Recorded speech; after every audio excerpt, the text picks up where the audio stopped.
Some of the smartest women you meet may not look or behave the way you expect intelligence to look.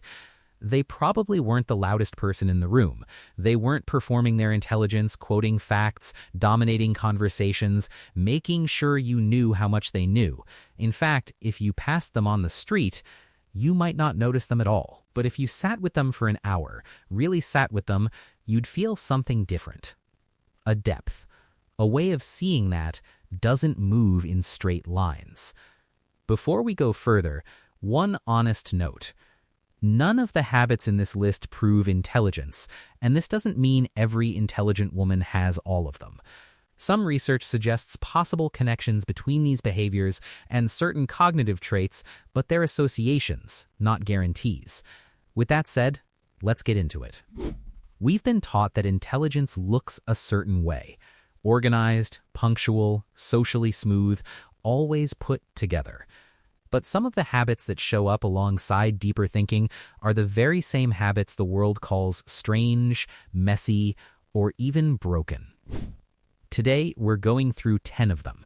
And by the end, you might realize that what you've been trying to fix about yourself was never a flaw at all. There's a pattern some researchers point to: the more a mind processes, the more it can diverge from what the external world expects of it. She may process more, feel more, notice more, and because of that, she can behave in ways that look strange to people who aren't operating the same way. It's not that she's trying to be different, it's that this is simply how her mind works.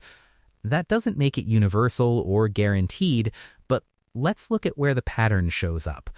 The first habit is one many women have done but few admit to. Talking to yourself. Not muttering under your breath in public the full conversation. Pacing around your room at night, verbalizing a problem, arguing with yourself out loud until something finally clicks. To anyone watching, it looks strange. But here's what may actually be happening. Research on private or inner. Speech suggests that putting thoughts into words can help people organize information, regulate behavior, and work through problems. Psychologist Lev Vygotsky studied this as a bridge between thought and language. You're not talking to yourself because you're alone, you may be talking to yourself because your mind wants to organize something complex. The second habit is one many of you may be living right now. Staying awake long after the world has gone to sleep. You've probably been told that waking up early is the secret to success, and that night owls are lazy or undisciplined. Some studies have found associations between higher cognitive ability and later sleep preferences, but sleep timing is influenced by many factors, including genetics, lifestyle, and environment, so this isn't a rule. Still, there's a kind of silence that only exists between midnight and 4 a.m. The notifications stop. The expectations stop. And in that silence, some minds finally have room to breathe, the ideas come, the connections form, the thing you'd been circling for weeks starts to make sense. A scattered room. A messy desk. Clutter that seems chaotic to anyone looking in, and a quiet shame you've carried about it for years. A well-known study from the University of Minnesota found that people working in messy environments generated more creative and unconventional ideas than those in tidy, controlled spaces.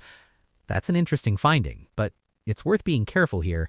A messy desk doesn't mean you're intelligent. And it doesn't automatically mean you're disorganized or incapable either.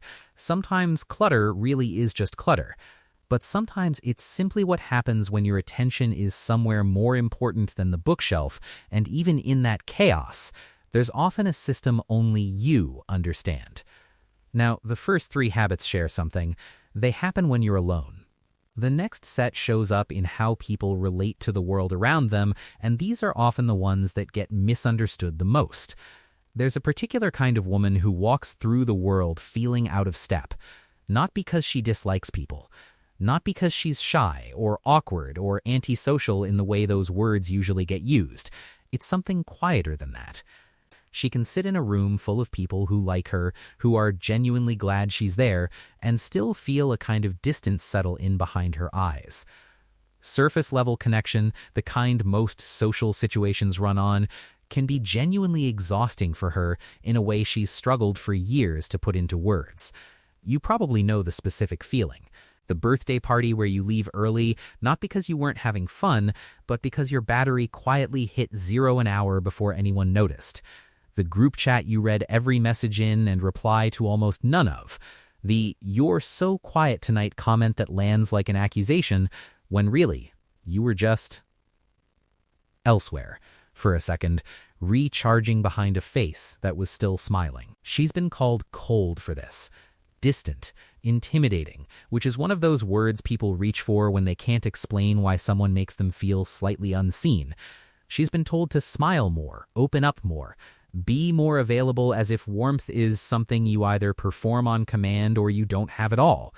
And because she's heard it enough times, she started to wonder if there's something actually wrong with her, if wanting this much time alone means she's missing whatever ingredient makes other people so easily, effortlessly social. Here's a gentler way to look at it. Some people and some research suggests this may be more common among people who think in a highly analytical or deeply internal way, genuinely prefer more solitude, especially when they value deep focus or find heavy stimulation draining. And there's a real difference worth sitting with here. Loneliness is wanting connection and not having it. Solitude is choosing to be alone because your own company is genuinely rich enough to sit with. Those two things get flattened into the same word all the time, and they are not the same experience at all. Think about what solitude actually gives a mind like this. No performance, no managing someone else's reaction while you're mid-thought, no small talk acting as a placeholder for real conversation, just the room, and whatever she's actually been circling in her head all day, the idea she didn't get to finish, the question nobody else in the room was asking. The version of the conversation she wishes had happened instead of the one that did. Some psychologists connect this to introversion research, which suggests certain people run at a higher baseline of internal stimulation to begin with, meaning their mind is already doing a lot of work without any outside input. At a loud room, small talk, 5 people talking over each other. And that system doesn't light up with energy the way it might for someone else. It gets overloaded. What looks like withdrawal from the outside is often just a nervous system protecting its own bandwidth. And this is the part that gets missed the most. It's not that she can't connect. Watch her in a real conversation. The rare kind. The one where someone actually says something honest and she leans in completely. She remembers it weeks later. She'll take 1 hour of that over an entire weekend of pleasant, forgettable small talk. Every time. That's not coldness. That's a very specific kind of hunger for depth over frequency, for one real thing over 10 polite ones. So if you've ever been called distant, standoffish, hard to read, when what you actually were was simply full, this one might be for you. 2 habits that often travel together. First, the forgetting. You lose your keys. You forget why you walked into a room, you forget to reply to a text for 3 days, and people assume you're scattered or flaky. Sometimes, forgetting small details may reflect where your attention is currently allocated. Cognitive load theory describes how a mind occupied with something complex may have less bandwidth left for minor details. But it's worth saying plainly, forgetfulness on its own isn't a sign of high intelligence. It can just mean you're busy, tired, or stressed. Then there's the questioning. People with strong analytical thinking often develop a habit of questioning assumptions rather than accepting them automatically. For women in particular, this can come at a social cost. A woman who questions is sometimes labeled difficult or too much, told to soften her tone or let things go, but needing to understand why, instead of just accepting that's how it's always been done. Isn't a character flaw, it's often just how a curious mind works. There's a particular kind of loneliness in making a joke and watching it land on blank faces, and research suggests that understanding layered humor, like sarcasm or irony, often requires holding multiple meanings in mind at once. The literal words, the intended meaning, and the gap between them. Some research has linked this kind of humor comprehension with certain cognitive skills, though it's not a strict measure of intelligence. Sometimes a joke doesn't land not because it's obscure on purpose, but because the connections behind it moved faster than they could be translated for the room. That same comfort with holding multiple meanings at once is also part of what can make some people more at ease with ambiguity, with gray areas that don't resolve into a clean answer. These next two are harder to romanticize because they're the ones that actually hurt. People who think deeply can sometimes spend longer than others evaluating possibilities, replaying conversations, questioning tone, running through scenarios before, during, and after a decision. Daniel Kahneman's research on dual process thinking describes a more deliberate, analytical mode of thought that catches more, but also takes more out of you. For many women, this can be compounded by social pressure around how they're perceived, not just what they say, but how it lands. You know the specific version of this. You send a text, and 30 seconds later you're rereading it, wondering if that one line sounded short. You leave a meeting, and instead of moving on to the next thing, some part of your brain quietly reopens the recording. Did I talk too much in there? Did that comment land as confident or as pushy? You didn't choose to replay it. It just started running, the way a video keeps buffering in the background whether you asked it to or not. And it's rarely just one thought. It's the thought, and then the thought about the thought, why am I still thinking about this? It's been 3 days. Other people would have let this go by now. That second layer is often the more exhausting one. The original moment passes in seconds. The overthinking about the overthinking can eat an entire evening. Here's something worth naming honestly. This isn't purely a gift. Turning something over from every angle can catch a mistake before it happens, or notice a nuance someone else missed. But the same wiring doesn't reliably know when to stop. It doesn't come with an off switch that flips once the useful part of the analysis is done. So the mind keeps going past the point of usefulness, into the point of just. Hurting, procrastination has a similar story, though it isn't only about intelligence.